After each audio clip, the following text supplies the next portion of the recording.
कहानी की शुरुआत माइक से होती है। उस वक्त उसे बिल्कुल भी अंदाजा नहीं था कि उसकी एक छोटी सी लापरवाही उसकी पूरी जिंदगी बदलने वाली है। दरअसल उसके घर में टीवी पर एक बेहद जरूरी न्यूज चल रही थी।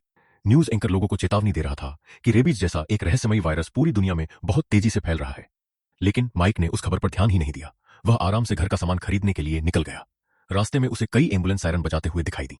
शहर का माहौल कुछ अजीब जरूर लग रहा था, लेकिन माइक ने सोचा कि शायद कोई सामान्य बात होगी। थोड़ी देर बाद वह सुपरमार्केट पहुंच गया। वहां का नजारा देखकर कोई भी घबरा जाता। लोग अपनी ट्रॉलियों में जितना हो सके उतना सामान भर रहे थे, मानो उन्हें पता हो कि आगे कुछ बहुत बड़ा होने वाला है। लेकिन माइक को यह सब लोगों की बेवजह की घबराहट लगी। उसने सिर्फ अपनी जरूरत का सामान खरीदा। घर पहुंचने के बाद माइक ने सबसे पहले अपनी बिल्ली को प्यार से खाना खिलाया। फिर उसने अपनी दिवंगत पत्नी का पसंदीदा ब्रेसलेट निकाला और बड़े प्यार से बिल्ली के गले में पहना दिया। दरअसल कुछ ही दिन पहले माइक और उसकी पत्नी एक भयानक सड़क हादसे का शिकार हुए थे। माइक ने सामान फ्रिज में रखा और हमेशा की तरह अपनी रोजमर्रा की जिंदगी में व्यस्त हो गया। उसे बिल्कुल भी एहसास नहीं था कि बाहर पूरी दुनिया धीरे धीरे तबाही की तरफ बढ़ रही है। उसे इस खतरे का असली अंदाजा तब हुआ जब उसी रात उसकी बहन का वीडियो कॉल आया। उसकी बहन ने घबराई हुई आवाज में बताया कि उसके पति सरकारी विभाग में काम करते हैं और उन्हें पता चला है कि यह वायरस टीवी पर दिखाई जा रही खबरों से कहीं ज्यादा खतरनाक है। हालात इतनी तेजी से बिगड़ रहे थे कि सरकार ने परिवारों के लिए यूरोप के पास एक छोटे से टापू पर अस्थायी सेफ जोन भी बना दिया था। बहन ने माइक से कहा कि वह बिना देर किए उनके पास पहुंच जाए ताकि पूरा परिवार एक साथ सुरक्षित रह सके। पहले तो माइक अपना घर छोड़ने के लिए बिल्कुल तैयार नहीं था, क्योंकि इस घर से उसकी पत्नी की ढेर सारी यादें जुड़ी थीं। लेकिन बहन के बार बार समझाने के बाद उसने आखिरकार यूरोप जाने का फैसला कर लिया। अगली सुबह वह अपनी बिल्ली को साथ लेकर एयरपोर्ट पहुंच गया। उस समय भी उसे हालात की गंभीरता का अंदाजा नहीं था। वह आराम से एक ड्रिंक खरीदता है और बोर्डिंग लाइन में जाकर खड़ा हो जाता है। लेकिन तभी अचानक सब कुछ बदल जाता है। टिकट चेक करने वाला सिस्टम एकदम से बंद हो जाता है। पहले लोगों को लगता है कि शायद कोई तकनीकी खराबी होगी, लेकिन कुछ ही सेकंड बाद पूरे एयरपोर्ट में घोषणा होती है कि सभी फ्लाइट्स तुरंत रद्द की जा रही हैं। उसी समय हर किसी के फोन पर एक इमरजेंसी अलर्ट आता है। उसमें लिखा होता है कि वायरस अब बेकाबू हो चुका है और सरकार ने सभी लोगों को आदेश दिया है कि वे तुरंत अपने अपने घर लौट जाएं और खुद को क्वारंटाइन कर लें। यह खबर सुनते ही पूरे एयरपोर्ट में अफरा तफरी मच जाती है। लोग अपनी जान बचाने के लिए बाहर की तरफ भागने लगते हैं। तभी माइक की बहन का फोन आता है। वह घबराकर उससे कहती है, माइक तुरंत घर जाओ और जब तक हालात सामान्य न हो जाएं, किसी भी हालत में बाहर मत निकलना। अब जाकर माइक को एहसास होता है कि मामला सच में बहुत गंभीर है। वह भी भीड़ के साथ बाहर निकलता है और कार से घर की तरफ चल पड़ता है। लेकिन हाईवे पर कई किलोमीटर लंबा जाम लगा हुआ था। उसका घर सिर्फ 6 किलोमीटर दूर था, इसलिए वह कार वहीं छोड़ देता है और पैदल ही निकल पड़ता है। पूरे दिन चलते चलते आखिरकार शाम तक वह अपने घर पहुंच जाता है। लेकिन घर पहुंचते ही उसके सामने ऐसा दृश्य आता है जिसे देखकर किसी के भी रोंगटे खड़े हो जाएं। सेना ने उसके पड़ोसी के पूरे घर को चारों तरफ से घेर रखा था। बाहर एक खास प्लास्टिक टनल बनाई गई थी और भारी सुरक्षा तैनात थी। माइक ने एक सैनिक से पूछा कि आखिर हुआ क्या है। उसने सिर्फ इतना कहा कि तुरंत अपने घर जाओ और यहां मत रुको। तभी माइक अपनी आंखों के सामने एक ऐसा नजारा देखता है जिसे वह शायद कभी भूल नहीं सकता। सैनिक उसके पड़ोसी को एक खास सुरक्षात्मक मास्क पहनाकर घर से बाहर ला रहे थे। वह आदमी दर्द से बुरी तरह तड़प रहा था और उसकी चीखें पूरे इलाके में गूंज रही थीं। यह सब देखकर माइक की रूह कांप उठती है। उसी पल उसे पहली बार एहसास होता है कि यह कोई मामूली बीमारी नहीं, बल्कि इंसानों की दुनिया पर मंडराता हुआ एक भयानक खतरा है। उस रात वह अपने घर तो लौट आता है, लेकिन पड़ोसी की दर्दनाक चीखें उसके दिमाग से बिल्कुल भी नहीं निकलती। अगली सुबह माइक की आंख खुलते ही उसकी बहन का फोन आता है। वह घबराई हुई आवाज में बताती है कि हालात पहले से भी बदतर हो चुके हैं। वायरस इतनी तेजी से फैल रहा है कि सरकार अब उसे रोक नहीं पा रही। पूरे शहर में लॉकडाउन लगा दिया गया है। चारों तरफ अस्थायी क्वारंटाइन जोन बनाए जा रहे हैं और बहुत जल्द सेना लोगों को वहां ले जाने वाली है। वह एक बार फिर माइक से कहती है, चाहे कुछ भी हो जाए, घर से बाहर बिल्कुल मत निकलना। माइक अपनी बहन से वादा तो कर देता है, लेकिन उसे अच्छी तरह पता था कि घर में रखा राशन ज्यादा दिनों तक नहीं चलेगा। अगर उसे कई हफ्तों तक घर में बंद रहना पड़ा तो सबसे पहले खाने की ही समस्या आने वाली थी। यही सोचकर वह जरूरी सामान लेने सुपरमार्केट पहुंच जाता है, लेकिन वहां पहुंचते ही उसके होश उड़ जाते हैं। लगभग सारी शेल्फें खाली पड़ी थीं। लोगों ने जरूरत से कई गुना ज्यादा सामान खरीद लिया था। बड़ी मुश्किल से उसे थोड़ा बहुत सामान दिखाई देता है, लेकिन जैसे ही वह उसे उठाने की कोशिश करता है, एक बुजुर्ग आदमी आकर वह सामान उससे छीन लेता है। माइक चाहता तो उससे बहस कर सकता था, मगर सामने एक बूढ़े इंसान को देखकर वह कुछ नहीं कहता। जो थोड़ा बहुत बचा था वही लेकर वह पास की दूसरी दुकान में चला जाता है और वहां बची हुई खाने पीने की चीजें अपने बैग में भर लेता है। लेकिन जैसे ही वह दुकान से बाहर निकलता है, वह देखता है कि एक पुलिसकर्मी अपने घायल हाथ को पकड़कर उसकी तरफ भाग रहा है। वह तेजी से पास के एक कमरे में घुसता है और अंदर से दरवाजा बंद कर लेता है। माइक अभी समझ ही नहीं पाता कि आखिर हुआ क्या है। तभी बाहर से लोगों की चीखें सुनाई देने लगती हैं। जब वह पलटकर देखता है तो एक संक्रमित आदमी दूसरे पुलिसकर्मी को जमीन पर गिराकर उस पर हमला कर रहा था। यह देखकर माइक तुरंत पास पड़ी लोहे की रॉड उठा लेता है और पुलिस वाले की मदद के लिए दौड़ पड़ता है। लेकिन तभी संक्रमित आदमी की नजर माइक पर पड़ जाती है और वह जोर से दहाड़ते हुए उसी की तरफ दौड़ पड़ता है। ठीक उसी समय पुलिस वाला अपनी बंदूक निकालकर उस संक्रमित को गोली मार देता है। माइक उसकी मदद करना चाहता था, लेकिन पुलिस वाले को पता था कि अब उसके बचने की कोई उम्मीद नहीं है, इसलिए वह माइक से तुरंत वहां से चले जाने को कहता है। यह सब अपनी आंखों के सामने देखने के बाद माइक पूरी तरह डर जाता है। वह बिना एक पल रुके सीधे अपने घर लौट आता है। घर पहुंचते ही वह सभी खिड़कियों के पर्दे बंद कर देता है, आंगन की दीवार पर लोहे की मजबूत जाली लगा देता है और हर दरवाजे को कीलों से अच्छी तरह बंद कर देता है। फिर उसे स्टोर रूम में एक पुराना कैमरा मिलता है, जिसे वह बाहर की तरफ इस तरह लगा देता है ताकि घर बैठे ही आसपास होने वाली हर गतिविधि पर नजर रख सके। इन सारी तैयारियों में उसे आधी रात हो जाती है। तभी वह खिड़की से देखता है कि सेना आसपास के लोगों को एक एक करके कहीं ले जा रही है। अचानक उसके दरवाजे पर जोरदार दस्तक होती है। माइक की धड़कनें तेज हो जाती हैं। वह तुरंत एक कोने में छिप जाता है और सांस तक रोक लेता है। आखिरकार सैनिक वहां से चले जाते हैं और माइक किसी की नजर में आए बिना बच जाता है। धीरे धीरे 15 दिन बीत जाते हैं। सड़कें अब पूरी तरह सुनसान हो चुकी थीं। शहर का नेटवर्क बंद हो चुका था, इसलिए माइक का अपनी बहन से भी कोई संपर्क नहीं हो पाया। दूसरी तरफ फ्रिज में रखा खाना भी लगभग खत्म हो चुका था। उसे समझ आ गया कि अगर वह अब भी घर के अंदर बैठा रहा तो वायरस से पहले भूख उसकी जान ले लेगी। आखिरकार वह हिम्मत करता है और खाने की तलाश में घर से बाहर निकल पड़ता है। उसके पास कोई बड़ा हथियार भी नहीं था, इसलिए वह ज्यादा दूर जाने की हिम्मत नहीं करता। वह आसपास के कई घरों में खाना ढूंढता है, लेकिन हर घर खाली मिलता है। फिर वह एक ऐसे घर में पहुंचता है जहां उसे उम्मीद से बिल्कुल अलग नजारा देखने को मिलता है। उस घर में एक बुजुर्ग महिला अभी भी जिंदा थी। उसके दोनों पैर ठीक से काम नहीं करते थे। वह माइक को बताती है कि जब वायरस फैलना शुरू हुआ था तब उसके बच्चों ने कहा था कि वे पहले अपने परिवार को सुरक्षित जगह छोड़कर आते हैं, फिर उसे लेने वापस लौटेंगे। लेकिन वे गए तो फिर कभी नहीं आए। उन्होंने अपना फोन भी बंद कर दिया। यहां तक कि रेस्क्यू टीम ने भी उसे उसकी हालत की वजह से वहीं छोड़ दिया। फिर बुजुर्ग महिला मायूस होकर माइक से पूछती है, क्या तुम्हें कहीं खाने का सामान मिला? माइक भी निराश होकर सिर हिला देता है। वह कहता है कि उसने पूरी गली छान मारी, लेकिन खाने के लिए कहीं कुछ भी नहीं बचा। तभी वह बुजुर्ग महिला हल्की सी मुस्कुराती है और माइक से कहती है, शायद मैं तुम्हारी मदद कर सकती हूँ। दरअसल वह हर रोज अपनी खिड़की से पूरे मोहल्ले पर नजर रखती थी, इसलिए उसे अच्छी तरह पता था कि किन घरों में अभी भी खाने पीने का सामान बचा हुआ है। माइक उसके बताए हुए घरों में जाता है और सचमुच वहां से उसे काफी राशन मिल जाता है। इसी दौरान उसे एक घर में धूल से ढकी हुई एक मोटरसाइकिल भी मिल जाती है। अब उसके लिए दूर दूर तक जाना आसान हो गया था। सिर्फ आधे दिन के अंदर ही वह पहले से कहीं ज्यादा सामान इकट्ठा कर लेता है। इसके बाद दोनों एक दूसरे का सहारा बन जाते हैं और किसी तरह अपने दिन गुजारने लगते हैं कि तभी रेडियो पर एक घोषणा सुनाई देती है। संदेश में सभी बचे हुए लोगों को एक तय जगह पर इकट्ठा होने के लिए कहा जा रहा था। यह सुनकर बुजुर्ग महिला तुरंत माइक से कहती है कि जरूरी नहीं है वह जगह सच में सुरक्षित हो। अगर वहां सिर्फ एक भी संक्रमित इंसान पहुंच गया तो वहां मौजूद कोई भी इंसान जिंदा नहीं बचेगा। माइक भी उसकी बात से सहमत था, लेकिन दूसरी तरफ उनका राशन भी तेजी से खत्म हो रहा था। जब वहां जाने की बात होती है तो बुजुर्ग महिला साफ मना कर देती है। वह कहती है कि उसके पैर अब बिल्कुल काम नहीं करते और वह माइक पर बोझ नहीं बनना चाहती। लेकिन माइक भी उसे अकेला छोड़ने वालों में से नहीं था। अगली सुबह माइक जल्दी उठ जाता है और सफर की तैयारी में लग जाता है। तैयार होने के बाद वह वॉकी टॉकी पर कई बार बुजुर्ग महिला को आवाज देता है, लेकिन दूसरी तरफ से कोई जवाब नहीं आता। लेकिन जब काफी देर तक कोई प्रतिक्रिया नहीं मिलती तो वह घबराकर उसके घर पहुंच जाता है। जैसे ही वह अंदर जाता है उसके कदम वहीं रुक जाते हैं। बुजुर्ग महिला ने दवाइयां खाकर अपनी जान दे दी थी। वह नहीं चाहती थी कि उसकी वजह से माइक अपनी जान जोखिम में डाले। भारी मन से वह उसे आखिरी बार अलविदा कहता है और फिर अकेला ही असेंबली पॉइंट की तरफ निकल पड़ता है। लेकिन रास्ते में खतरा उसका इंतजार कर रहा था। सड़क पार करते समय अचानक एक ज़ॉम्बी उस पर झपट पड़ता है और उसे जमीन पर गिरा देता है। गिरते ही माइक के हाथ से उसकी नेल गन दूर जा गिरती है। अब उसके पास खुद को बचाने का कोई आसान तरीका नहीं था। वह पूरी ताकत से ज़ॉम्बी को अपने ऊपर चढ़ने से रोकता है। किसी तरह जोर का धक्का देकर उसे पीछे करता है और भागकर पास खड़ी एक कार की छत पर चढ़ जाता है। लेकिन ज़ॉम्बी उसका पीछा नहीं छोड़ता। वह माइक का पैर पकड़कर उसे नीचे खींच लेता है। अब वह उसे काटने ही वाला था, लेकिन किस्मत से माइक ने मोटा वेट सूट पहन रखा था। मौका मिलते ही माइक कार का दरवाजा उठाकर ज़ॉम्बी के ऊपर दे मारता है। आखिर में मजबूर होकर वह अपनी हार्पून गन निकालता है और उसके सिर में गोली मार देता है। जब सब शांत हो जाता है तो माइक उस ज़ॉम्बी को गौर से देखता है। तभी उसे एहसास होता है कि वह कोई अनजान इंसान नहीं, बल्कि उसकी अपनी सोसाइटी में रहने वाली एक महिला थी।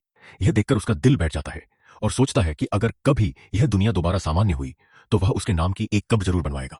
अब माइक समझ चुका था कि उसकी सोसाइटी भी पूरी तरह खत्म हो चुकी है, इसलिए वह अपनी बहन के लिए एक संदेश छोड़ता है। उसमें वह लिखता है कि वह समुद्र किनारे बने रिफ्यूजी कैंप की तरफ जा रहा है। अगर किस्मत ने साथ दिया तो दोनों जल्द मिलेंगे। उसे उम्मीद थी कि रास्ते में कहीं न कहीं नेटवर्क मिल जाएगा और यह संदेश उसकी बहन तक पहुंच जाएगा। शहर छोड़ने से पहले माइक एक बार क्वारंटाइन जोन भी देखने जाता है। वहां पहुंचकर उसे अपने जीजाजी की हर बात सच लगने लगती है। पूरा इलाका बर्बाद हो चुका था। चारों तरफ सिर्फ तबाही और मौत का सन्नाटा पसरा हुआ था। इसके बाद वह पोर्ट की तरफ जाने वाले एक संकरे रास्ते से आगे बढ़ता है, लेकिन वहां भी कई ज़ॉम्बी उसका रास्ता रोक लेते हैं। उनसे बचकर निकलने की कोशिश में उसका संतुलन बिगड़ जाता है और वह लाशों के ढेर से जा टकराता है। इसी दौरान उसकी मोटरसाइकिल पलट जाती है और वह अपनी बिल्ली के साथ नीचे गिर पड़ता है। बाइक इतनी बुरी तरह टूट चुकी थी कि अब उससे आगे जाना नामुमकिन था। मजबूर होकर वह अपनी बिल्ली वाला बैग कंधे पर टांगता है और पैदल ही पोर्ट की तरफ चल पड़ता है। काफी मशक्कत के बाद आखिरकार वह वहां पहुंच जाता है। अंदर घुसते ही सबसे पहले वह दरवाजा बंद करके ताला लगा देता है ताकि पीछा कर रहे ज़ॉम्बी अंदर न आ सके। लेकिन उसकी राहत ज्यादा देर तक नहीं टिकती। जब वह अपनी नाव की तरफ देखता है तो वह वहां होती ही नहीं। ऐसा लग रहा था कि एजेंट पहले ही उसे लेकर भाग चुका था। अब उसके पास कोई दूसरा रास्ता नहीं बचा था। तभी उसे पास में मछली पकड़ने के सामान की एक दुकान दिखाई देती है। वह वहां से कुछ जरूरी सामान और अपनी हार्पून गन के लिए एक अतिरिक्त गोली उठा लेता है। दुकान से बाहर निकलते ही उसकी नजर पानी में खड़ी एक छोटी सी नाव पर पड़ती है। वह तुरंत तैरकर उसके पास पहुंचता है, लेकिन जब नाव की जांच करता है तो पता चलता है कि वह चलने लायक नहीं है। तभी केबिन के अंदर से किसी के हिलने की आवाज आती है। माइक धीरे धीरे दरवाजा खोलता है और अंदर का दृश्य देखकर दंग रह जाता है। अंदर एक छोटा बच्चा था जो वायरस की वजह से ज़ॉम्बी बन चुका था। किसी तरह दूसरी नाव लेकर समंदर में निकलने के बाद माइक अपनी बहन को एक और संदेश भेजता है। सब कुछ खत्म हो चुका है, लेकिन तुम चिंता मत करना। मैंने अभी तक उम्मीद नहीं छोड़ी है, लेकिन मुश्किलें अभी खत्म नहीं हुई थीं। रात गहराते ही अचानक उसकी नाव बीच समंदर में रुक जाती है। पहले उसे लगता है कि शायद पेट्रोल खत्म हो गया है। माइक सबसे पहले अपनी नाव का इंजन खोलकर देखने लगता है कि आखिर खराबी कहाँ आई है। काफी देर जांच करने के बाद उसे पता चलता है कि प्रोपेलर की दो पंखुड़ियां पूरी तरह टूट चुकी हैं। तभी उसकी नजर पानी में तैर रही एक औरत की लाश पर पड़ती है। उसे समझते देर नहीं लगती कि शायद उसी के लंबे बाल प्रोपेलर में फंस गए थे, जिसकी वजह से इंजन खराब हो गया। इसी दौरान दूर से एक पेट्रोलिंग बोट उसकी तरफ आती दिखाई देती है। माइक तुरंत उनकी तरफ हाथ हिलाकर मदद मांगने लगता है। नाव उसके पास आकर रुक जाती है, लेकिन उसमें बैठे लोगों को देखकर उसे कुछ अजीब महसूस होता है। उनके चेहरे देखकर ऐसा बिल्कुल नहीं लग रहा था कि उन पर आसानी से भरोसा किया जा सकता है। फिर भी उनमें से एक आदमी कहता है, घबराओ मत, हम समुद्र में बने रिफ्यूजी कैंप से आए हैं। वहां पहुंचकर उसकी मुलाकात कैंप के कप्तान से होती है। कप्तान एक रूसी व्यक्ति था और सिर्फ रूसी भाषा ही बोलता था। माइक उसकी एक भी बात नहीं समझ पा रहा था। तभी वहां मौजूद एक ट्रांसलेटर उसकी मदद करता है। उसका नाम विक्टर था। उसके पिता यूक्रेन के थे और मां मैक्सिको की, इसलिए वह रूसी और स्पेनिश दोनों भाषाएं आसानी से बोल सकता था। विक्टर कप्तान की बात माइक तक पहुंचाते हुए पूछता है, क्या तुम यहीं के रहने वाले हो और इतने दूर समंदर तक कैसे पहुंच गए? तब माइक उसे अपनी पूरी कहानी बताता है। विक्टर उसकी बात कप्तान को समझाता है। यह सुनकर कप्तान साफ कह देता है कि अब कैनरी आइलैंड्स पहुंचना लगभग नामुमकिन है। सेना ने वहां के सभी बंदरगाह बंद कर दिए हैं और किसी भी बाहरी नाव को अंदर आने की अनुमति नहीं दी जा रही। फिलहाल माइक के पास रुकने के अलावा कोई और विकल्प नहीं था, इसलिए उसे कैंप में रहने के लिए एक छोटा सा कमरा दे दिया जाता है। लेकिन उसी रात उसे एहसास होने लगता है कि इस कैंप में सब कुछ वैसा नहीं है जैसा ऊपर से दिखाई देता है। आधी रात के करीब बाहर से अचानक चीखने चिल्लाने की आवाजें आने लगती हैं। वह खिड़की से बाहर झांकता देखता है कि कुछ लोग अपनी जान बचाकर कैंप तक पहुंचे हैं। उनकी भाषा सुनकर उसे लगता है कि वे किसी अरब देश से आए हैं। अगली सुबह विक्टर आता है और कहता है, कप्तान तुम्हें बुला रहा है। लेकिन माइक के मन में रात वाली घटना घूम रही थी। वह सबसे पहले पूछता है, कल रात जो लोग यहां आए थे, वे कहाँ हैं? यह सवाल सुनकर विक्टर कुछ पल चुप रहता है। फिर बहुत धीमी आवाज में कहता है, कल रात यहां तुम्हारे अलावा कोई नहीं आया था, और क्यों नहीं आया यह जानने की कोशिश मत करना। अगर इस कैंप में जिंदा रहना है, बस यहीं से माइक को यकीन हो जाता है कि इस जगह पर कोई बहुत बड़ा राज छिपाया जा रहा है। बाद में वह कप्तान को आसपास मौजूद राशन और सामान वाली जगहों की जानकारी देता है। इसके बाद वह फिर से विक्टर के पास जाता है और उससे खुलकर बात करने की कोशिश करता है। लेकिन इस बार भी विक्टर सिर्फ एक ही बात दोहराता है, अगर अपनी जान प्यारी है तो यहां ज्यादा सवाल मत पूछो। अब माइक समझ चुका था कि इस कैंप में रुकना उसके लिए खतरे से खाली नहीं है, इसलिए वह यहां से भागने का फैसला कर लेता है। वह विक्टर से भी कहता है कि अगर वह साथ चलना चाहे तो दोनों मिलकर निकल सकते हैं। माइक उसे बताता है, पास में चर्च वाला एक हॉस्पिटल है, वहां एक हेलीकॉप्टर खड़ा है। अगर वह मिल गया तो हम सीधे कैनरी आइलैंड्स पहुंच सकते हैं। मेरी बहन भी वहीं है। शुरुआत में विक्टर इस बात के लिए बिल्कुल तैयार नहीं होता। माइक भी उसे मजबूर नहीं करता। रात होते ही माइक अपना मोटा वेट सूट पहनता है, बिल्ली को बैग में रखता है और चुपचाप स्पीड बोट चुराने के लिए नीचे पहुंच जाता है। लेकिन वहां पहुंचते ही उसके सामने एक और खौफनाक सच आ जाता है। उसे पिछली रात वाले दोनों अरब आदमी रस्सियों से बंधे हुए मिलते हैं। हैरानी की बात यह थी कि उनके साथ आई दोनों महिलाएं कहीं दिखाई नहीं दे रही थीं। माइक बिना देर किए उन्हें खोलने लगता है, लेकिन वे इतने डरे हुए थे कि उन्हें लगता है शायद अब उन्हें मारने के लिए कहीं और ले जाया जा रहा है। डर के मारे वे जोर जोर से चिल्लाने लगते हैं। उनकी आवाज सुनते ही कैंप के गार्ड हथियार लेकर वहां पहुंच जाते हैं। उसी वक्त अचानक विक्टर भी वहां पहुंच जाता है, लेकिन इस बार वह कप्तान के साथ नहीं बल्कि माइक के साथ खड़ा होता है। वह एक गार्ड पर झपटता है, उसकी बंदूक छीन लेता है और खुलकर बगावत कर देता है। अब दोनों किसी भी कीमत पर वहां से भागना चाहते थे, लेकिन तभी कप्तान भी वहां पहुंच जाता है। बिना एक पल गंवाए वह रस्सियों से बंधे दूसरे आदमी के सिर में गोली मार देता है।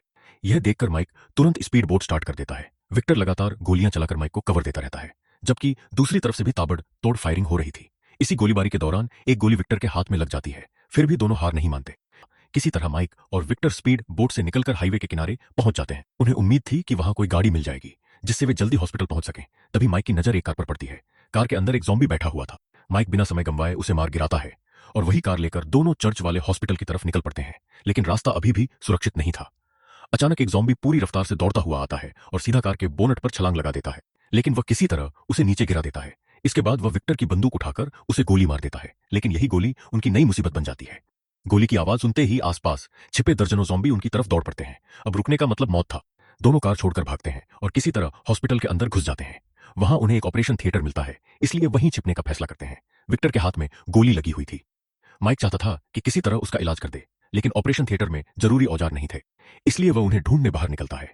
जाने से पहले वह अपनी बिल्ली को विक्टर के पास छोड़ देता है ताकि वह अकेला महसूस न करे। तभी उसे पास के कमरे से किसी के बात करने की आवाज सुनाई देती है। माइक जोर से आवाज लगाता है, क्या यहां कोई जिंदा है? कुछ सेकंड तक सन्नाटा रहता है। फिर अचानक सामने से जवाब आता है। वह बच्चों की आवाज थी। एक बच्चा दूसरे से कह रहा था, नीचे कोई आदमी आया है। माइक तुरंत अपनी पहचान बताता है और कहता है, मैं ऑपरेशन थिएटर में हूं। लेकिन इससे पहले कि कोई उसकी मदद के लिए आता, कई ज़ॉम्बी हॉस्पिटल के अंदर घुस जाते हैं। माइक को हॉस्पिटल का रास्ता बिल्कुल नहीं पता था, इसलिए वह जान बचाने के लिए अलग अलग गलियारों में भागने लगता है। काफी देर तक भागने के बाद जब वह वापस ऑपरेशन थिएटर पहुंचता है तो वहां विक्टर गायब होता है और तभी कि अचानक 3 बच्चे और एक नर्स वहां पहुंच जाते हैं।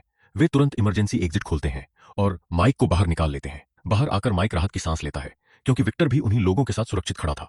तब उसे पता चलता है कि इस पूरे हॉस्पिटल में अब सिर्फ 3 बच्चे, एक डॉक्टर और एक नर्स ही जिंदा बचे हैं। डॉक्टर, उसे लगता है कि शायद ये लोग किसी खतरनाक झगड़े में शामिल रहे होंगे, लेकिन नर्स का भरोसा बिल्कुल अलग था। उसे महसूस हो चुका था कि माइक दिल का बुरा इंसान नहीं है। डॉक्टर बिना समय गंवाए विक्टर की सर्जरी शुरू कर देता है। उधर तीनों बच्चों की नजर बार बार माइक की बिल्ली पर जा रही थी। वे उसके साथ खेलना चाहते थे, लेकिन डर के मारे कुछ कह नहीं पा रहे थे। माइक उनकी झिझक समझ जाता है। वह मुस्कुराते हुए कहता है, आ जाओ, डरो मत, यह किसी को नुकसान नहीं पहुंचाती। बस फिर क्या था, बच्चे खुशी खुशी बिल्ली के साथ खेलने लगते हैं। इतने दिनों बाद शायद पहली बार उस हॉस्पिटल में किसी के चेहरे पर मुस्कान आई थी। कुछ देर बाद नर्स बाहर आती है और खुशखबरी देती है कि ऑपरेशन सफल रहा। विक्टर को सिर्फ हल्का बुखार है और वह जल्द ठीक हो जाएगा। इसके बाद नर्स माइक से पूछती है, तुम लोग यहाँ क्यों आए हो? माइक बताता है कि वे हेलीकॉप्टर की तलाश में आए थे, लेकिन उन्हें लगा कि शायद वह यहाँ नहीं है। नर्स मुस्कुराकर कहती है, हेलीकॉप्टर यहीं है, लेकिन पीछे वाले हेलीपैड पर खड़ा है। पीछे जाने वाले रास्ते में भीषण आग लगी हुई थी। धुआं इतना घना था कि वहां से गुजरना लगभग नामुमकिन था। उस रात माइक अकेले टहलते टहलते वार्ड नंबर 8 तक पहुंच जाता है। यही वह कमरा था जहां 1 साल पहले उसकी पत्नी ने आखिरी सांस ली थी। कमरे में कदम रखते ही पुरानी सारी यादें उसकी आंखों के सामने ताजा हो जाती हैं। ऐसा लगता है जैसे वह दर्दनाक दिन कभी बीता ही नहीं। माइक अपनी जेब से पत्नी का वही पुराना ब्रेसलेट निकालता है और उसे अस्पताल के बेड से बांध देता है। यह उसके लिए सिर्फ एक ब्रेसलेट नहीं था, बल्कि अपनी पत्नी को हमेशा के लिए अलविदा कहने का आखिरी तरीका था। अगली सुबह वह हॉस्पिटल की छत पर जाता है। वहां मोबाइल का हल्का सा नेटवर्क मिल रहा था। वह अपनी बहन के भेजे वीडियो देखने लगता है। शुरुआत के वीडियो बिल्कुल सामान्य थे, लेकिन जैसे जैसे वीडियो आगे बढ़ते हैं उसकी बहन की आवाज में डर साफ सुनाई देने लगता है। उसे लगने लगा था कि शायद माइक अब जिंदा नहीं बचा होगा। तभी अचानक नीचे से गोलियों की आवाज गूंजती है। माइक तुरंत नीचे झांककर देखता है और उसके होश उड़ जाते हैं। वही कप्तान अपने आदमियों के साथ हॉस्पिटल तक पहुंच चुका था। अब यहां एक सेकंड भी रुकना मौत को दावत देने जैसा था। माइक तुरंत नीचे भागता है और सबको तैयार होने के लिए कहता है। वह हमेशा की तरह अपनी बिल्ली को बैग में रखता है, जरूरी सामान उठाता है और सभी लोग पीछे वाले हेलीपैड की तरफ बढ़ जाते हैं। काफी मुश्किल से आग वाला रास्ता पार करने के बाद वे पीछे वाले मैदान तक पहुंचते हैं। लेकिन जैसे ही दरवाजा खुलता है, एक ज़ॉम्बी बिजली की रफ्तार से उन पर टूट पड़ता है और सीधे डॉक्टर को काट लेता है। माइक और नर्स मिलकर उसे मार तो देते हैं, लेकिन डॉक्टर समझ चुका था कि अब उसके पास ज्यादा वक्त नहीं बचा। इसलिए वह आखिरी बार बच्चों की तरफ देखकर कहता है, मेरी चिंता मत करो, इन्हें लेकर यहां से निकल जाओ। मैदान के आखिर में हेलीकॉप्टर खड़ा था, लेकिन उसके और उनके बीच सैकड़ों ज़ॉम्बी घूम रहे थे। तभी माइक की नजर पास पड़े लोहे के बड़े रैक पर जाती है। वह एक शानदार योजना बनाता है। सभी लोग उन रैक को गोल घेरा बनाकर खड़ा कर देते हैं और बच्चों को बीच में सुरक्षित कर देते हैं। बाहर निकलने के लिए सिर्फ एक छोटा सा रास्ता छोड़ा जाता है। यह योजना काम कर जाती है। लोहे का घेरा ज़ॉम्बियों को अंदर आने से रोक देता है। माइक और नर्स रास्ता साफ करते हुए हेलीकॉप्टर तक पहुंच जाते हैं। विक्टर बच्चों को अंदर बैठाता है। फिर नर्स भी हेलीकॉप्टर में चढ़ जाती है, लेकिन इंजन स्टार्ट होने में समय लग रहा था। इसलिए माइक नीचे खड़ा होकर अकेले ही लगातार ज़ॉम्बियों से लड़ता रहता है। उसी हॉस्पिटल का मुख्य दरवाजा टूट जाता है और कप्तान अपने हथियारबंद आदमियों के साथ मैदान में पहुंच जाता है। वे आते ही कई ज़ॉम्बियों को मार गिराते हैं और फिर हेलीकॉप्टर की तरफ बंदूक तानकर सबको नीचे उतरने का आदेश देते हैं। लेकिन अगले ही पल हालात पूरी तरह बदल जाते हैं। ज़ॉम्बियों का विशाल झुंड मैदान में घुस आता है और कप्तान के आदमी एक एक करके उनके बीच फंस जाते हैं। कप्तान और उसके साथी पूरी ताकत से लड़ते हैं, लेकिन आखिरकार सभी मारे जाते हैं। इसी अफरा तफरी का फायदा उठाकर माइक हेलीकॉप्टर तक पहुंच जाता है। उधर विक्टर हेलीकॉप्टर स्टार्ट कर चुका था। वह नीचे रस्सी फेंकता है और माइक किसी तरह उसे पकड़कर ऊपर चढ़ जाता है। आखिरकार इतने संघर्ष के बाद सभी लोग हेलीकॉप्टर में बैठकर टापुओं की तरफ उड़ जाते हैं। हेलीकॉप्टर में बैठते ही माइक मुस्कुराता है और अपनी बहन से कहता है, देखा, मैंने कहा था ना, मैं तुम्हारे पास जरूर पहुंचूंगा। लेकिन अगले ही पल उसकी बहन एक ऐसी बात कहती है जिसे सुनकर माइक के चेहरे का रंग उड़ जाता है। वह कहती है, यहां भी संक्रमित लोगों की भीड़ पहुंच चुकी है, यह जगह अब सुरक्षित नहीं रही। और इतना कहते ही कॉल अचानक कट जाती है। अब माइक के सामने सिर्फ एक ही मिशन बचा था, अपनी बहन को हर हाल में जिंदा बचाना। लेकिन क्या वह ऐसा कर पाएगा? इस सवाल का जवाब फिल्म के अगले पार्ट में मिलता है। दोस्तों, इसी रोमांचक मोड़ पर आज की कहानी खत्म होती है।